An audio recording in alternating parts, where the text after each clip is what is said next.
काँग्रेस आमदार विजय वडेट्टीवार यांना विधानसभेचे तर ठाकरे सेनेचे अनिल परब यांना विधान परिषदेचे विरोधी पक्षनेतेपद देण्याची भाजपनं तयारी दाखवल्याची माहिती आहे। ही महाविकास आघाडीत फूट पाडण्याची भाजपची खेळी असल्याचं बोललं जातंय। तर ठाकरे सेनेचे आमदार भास्कर जाधव यांना विधानसभेचे तर काँग्रेसचे सतेज पाटील यांना विधान परिषदेचे विरोधी पक्षनेतेपद मिळावं अशी महाविकास आघाडीची मागणी आहे। मात्र भास्कर जाधवांच्या नावाला शिंदे सेना विरोध केल्याची माहिती मिळते। विजय वडेट्टीवार विरोधी पक्षनेते झाले तर टीकेचा फोकस महायुतीतल्या तिन्ही पक्षांवर असेल, तर दुसरीकडे भास्कर जाधव विरोधी पक्षनेते झाल्यास त्यांचं मुख्य लक्ष हे उपमुख्यमंत्री एकनाथ शिंदे असतील अशी शिंदे सेनेची भूमिका असल्याचं कळतंय।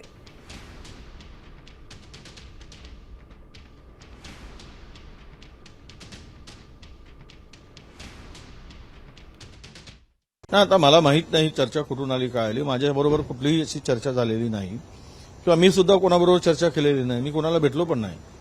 आणि आमचे नावं आम्ही महाविकास आघाडी म्हणून दिलेले आहेत, त्यामुळे ती नावं त्यांनी फायनल करावी अशी आमची इच्छा होती। आणि त्यावेळेस महाविकास आघाडीचे आम्ही प्रमुख नेते होतो आणि तो निर्णय घ्यावा म्हणून मुख्यमंत्र्यांना त्यावेळेस विनंती केली होती की अध्यक्षांना तो निर्णय घ्यायला सांगावा म्हणून। पण त्यामध्ये माझ्या नावाचा कुठेही त्यामध्ये उल्लेख नव्हता। ही कुठून गुगली आली आणि काय आहे हे मला माहित नाही। आम्ही जे दिलेलं नाव आहे ते एक आहे, ते स्पष्ट आहे, ते कुठेही बदल झालेला नाहीये। बरं, दुसरी गोष्ट म्हणजे आता चौथं अधिवेशन आहे। जर अध्यक्ष महोदयांना वाटत असेल असं की अधिवेशन चालू शकतो पण लोकशाहीचं, जिथे विरोधी पक्षाची नेत्याची गरजच नाहीये, हे त्यांनी जगाला सांगावं। मग त्यांनी पुस्तक लिहावं आणि सांगावं की का गरज नाहीये।